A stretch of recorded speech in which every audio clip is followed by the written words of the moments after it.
everyone, welcome to Sweetpea Inspirations. My name is Sydney, and today I'm going to be showing you guys how I create a bat off my drum carder. But before I actually get into the demonstration part of today's video, I want to kind of talk about what a bat is and just some overall information. So what is a bat? Well, a bat, and you'll see it more towards the end of this video, is a blanket of whatever fiber you are using that has been carded on a drum carder to help align the fibers a little bit better so that they are more easily able to be spun. Now, when you are using a drum carder, you don't necessarily always have to create a bat. To me personally, it is the most easiest thing to do, but you can also create rollags and you can also create continuous roving. But in today's video, I'm going to be strictly talking or demonstrating on how to create a bat. The processing part is the same throughout, but it's the way you pull it off of the drum carder is how you're going to get either a bat, a rollag, or roving. Now, you can use already pre-processed fibers, meaning that they've already been processed through the drum carder or even a hackle brush, and maybe somebody's hand dyed them or they've been dyed in a factory. Or you can also use raw fibers as well, meaning that they have not been placed on a drum carder or a hackle brush. Sometimes you can get these 100% raw that has not been cleaned or been picked through for vegetable matter, or you can get already pre-washed fibers. Now, if you have already gotten, or if you're thinking about looking at pre-washed fibers, there is a few questions that you do want to ask. One being what detergents were used on these fibers, especially protein fibers. I don't know if it really makes much of a difference for like plant fibers or synthetic or semi-synthetic fibers, but I know strictly for protein fibers, you have to use certain detergents. And if you don't use certain detergents that are specifically designed for protein fibers, then those detergents can strip the enzymes, which will cause breakage in your fiber. And unless you know how to look for that before you start drum carding, then it will create a lot of nips in your wool. So the second thing is to also making sure, especially with wool, alpaca isn't so bad, and I don't think Angora or really any other protein fibers are that bad. But with wool, sheeps create a lanolin oil in the wool. So if they are not cleaned 100% correctly and thoroughly, those wools will build up on your drum carder, which will create a lot of problems in the future. Being that they can completely destroy your drum carder, the teeth, you might have to replace the cloth later on. So those are just some things that you do want to look out for. In the next portion of this video, you will see me using some alpaca that I have already pre-washed myself. If you do have any questions, comments, or concerns, feel free to ask those down in the comments section, or if you have anything to add to this video. But I want to thank you for watching today's video and tuning in. I hope you enjoy. And again, if you have any questions, comments, or concerns, feel free to put those down in the comments. Here I have some alpaca that I have already washed and it's been dried. You never want to work with wet fibers because it will break them. But I've kind of fluffed up the alpaca that I have here, and the drum carder is also going to help with any kind of vegetable matter that's still in the fiber. But after I have fluffed out my fiber, all I'm going to do, and you can really run this through the liquor if you want to, or you can do it over top of the carder like I typically do. I usually start with going through the liquor and then I move up top. But all I'm going to do is kind of put my fibers on them teeth of the drum carder, which are the pokies. Now you do want to be careful not to prick your finger because they are sharp and they do hurt. But all I'm going to do is kind of run it through them teeth and let whatever kind of fibers grab. And I'm just going to keep on doing that until my drum carder is full. Now, I do also have a packer brush here that will pack down the fibers. Whenever I feel like I need to use it, I will use it. But I'm just going to go ahead and continue letting my fibers run through the teeth and getting them all aligned.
Now that I have processed my alpaca on my drum carder, and usually I like to do this at least twice with raw fibers to make sure that all of the vegetable matter is out of the fiber and everything is completely aligned. And once I have run it through twice on the drum carder, this is about what it will look like.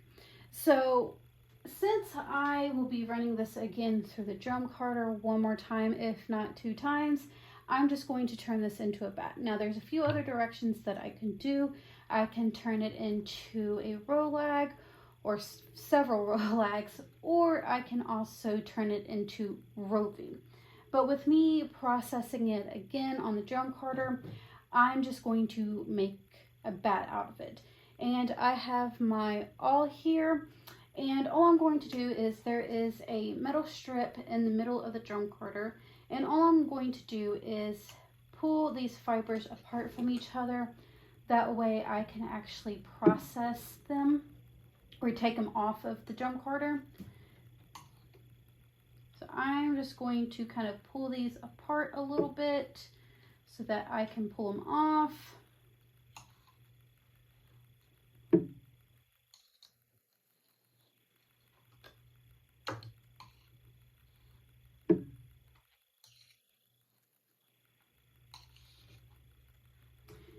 And now some fibers are easier to pull off the drum carder. Alpaca sometimes isn't. So sometimes you can just pull up and pull your fibers back. Unfortunately with this alpaca, I cannot do that. So I've got to kind of take my tool and pull everything up. Now I can use my packer brush if I wanted to, but I'm not working with a lot of room over here. So I can't really use my packer brush right now.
So I tried showing you two different ways to pull a bat off of a drum carder, one using the packer brush and the other one using an awl, which is just a pick.